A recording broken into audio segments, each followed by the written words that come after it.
इसी रात की कल्पना कीजिए जब आसमान काली चादर ओढ़े हो, लेकिन उसी अंधकार के बीच एक रजत दीपक अपनी शीतल रोशनी से धरती को नहलाता हो। वही दीपक है चंद्रमा। पर क्या आपने कभी सोचा है कि इस चंद्रमा का जन्म कैसे हुआ और आखिर क्यों हम बचपन से इन्हें चंदा मामा कहकर पुकारते आए हैं? मुख्य कथा 1। चंद्रमा का जन्म, समुद्र मंथन से उत्पत्ति। हिंदू धर्म ग्रंथों के अनुसार चंद्रमा का जन्म समुद्र मंथन के समय हुआ, जब देवता और असुर अमृत प्राप्त करने के लिए क्षीर सागर का मंथन कर रहे थे। तब 14 रत्नों के साथ अनेक अद्भुत और दिव्य वस्तुएं प्रकट। इन्हीं में से एक थे चंद्रदेव। चंद्रदेव ने जैसे ही प्रकट होकर अपनी शीतल श्वेत आभा बिखेरी, पूरा ब्रह्मांड मानो उनकी चांदनी से स्नान कर उठा। उनका सौंदर्य और शांति इतनी अद्भुत थी कि भगवान शिव ने उन्हें अपने मस्तक पर धारण किया और सभी देवताओं ने उन्हें आकाश मंडल में ग्रहों के बीच स्थान दिया। 2। चंद्रमा और दक्ष प्रजापति की कन्याएं। चंद्रमा का विवाह दक्ष प्रजापति की 27 कन्याओं से हुआ। ये 27 कन्याएं ही 27 नक्षत्र कही जाती हैं।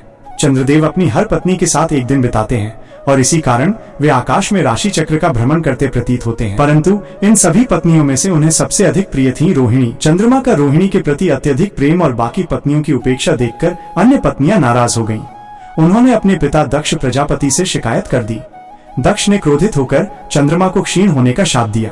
हे चंद्र, तुम्हें अपने रूप पर बहुत अभिमान है, इसलिए तुम्हारा तेज धीरे धीरे घटेगा और तुम क्षीण हो जाओगे। यही कारण है कि चंद्रमा कभी घटते हैं और कभी बढ़ते हैं। शुक्ल पक्ष और कृष्ण पक्ष का चक्र इसी श्राप का परिणाम है। बाद में देवताओं की प्रार्थना पर दक्ष ने शाप में सुधार करते हुए कहा कि चंद्रमा का तेज 15 दिन घटेगा और 15 दिन पुनः बढ़ेगा। 3। चंद्रमा का महत्व।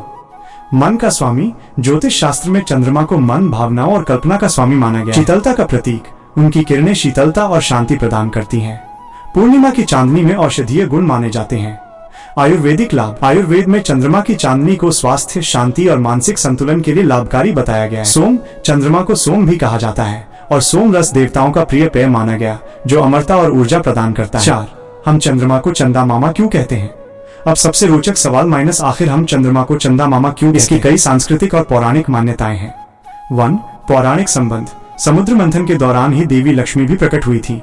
एक ही स्थान क्षीर सागर से उत्पन्न होने के कारण चंद्रमा और देवी लक्ष्मी को भाई बहन माना गया। चूंकि हम सभी देवी लक्ष्मी को अपनी मां मानते हैं, इसलिए उनके भाई चंद्रमा हमारे मामा बन गए। 2। लोक कथा और बाल सुलभ कल्पना। भारत में चंद्रमा को बच्चों की कहानियों और लोरियों का एक अभिन्न हिस्सा बनाया गया। चंदा मामा दूर के पुए पकाए बूर के जैसी लोरियां बच्चों को सुनाई जाती हैं। भारतीय समाज में माँ के बाद मामा को बच्चों का सबसे प्यारा और दुलार करने वाला रिश्तेदार माना जाता है, इसलिए बच्चों की मासूम कल्पना में चंद्रमा भी उनके मामा बन गए। 3। दूरी और निकटता का रिश्ता। चंद्रमा आकाश में दूर रहते हुए भी अपनी चांदनी से धरती को छूते हैं। ये रिश्ता ठीक वैसा ही है जैसे मामा का घर दूर होता है, पर बच्चों से उनका स्नेह और रिश्ता हमेशा प्यार भरा होता है, इसलिए चंद्रमा दूर रहकर भी सबसे अपने लगते हैं। 5। कवियों और संस्कृति में चंद्रमा। भारतीय कवियों और संस्कृति में चंद्रमा प्रेम, शांति और सौंदर्य का सर्वोच्च प्रतीक है। कवि अक्सर प्रियतम के मुख की तुलना चांद से करते हैं। करवा चौथ और शरद पूर्णिमा जैसे व्रतों में चंद्रमा को साक्षी मानकर पूजा की जाती है। चंद्रमा को अमरता, प्रेम और आशा का प्रतीक माना गया है। 6। चंद्रमा का वैज्ञानिक दृष्टिकोण।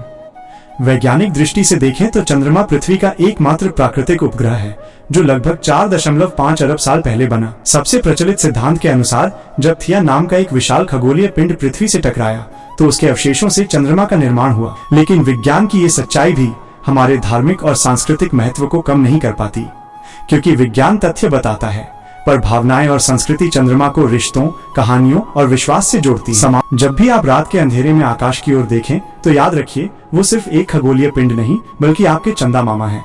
वो जो आपकी नींद की रखवाली करते हैं, बच्चों के सपनों को रोशन करते हैं और जीवन के अंधकार में शांति की चांदनी बिखेरते हैं। शायद इसीलिए हम सबके दिल में चंद्रमा हमेशा रहेंगे, प्यारे चंदा मामा बनकर।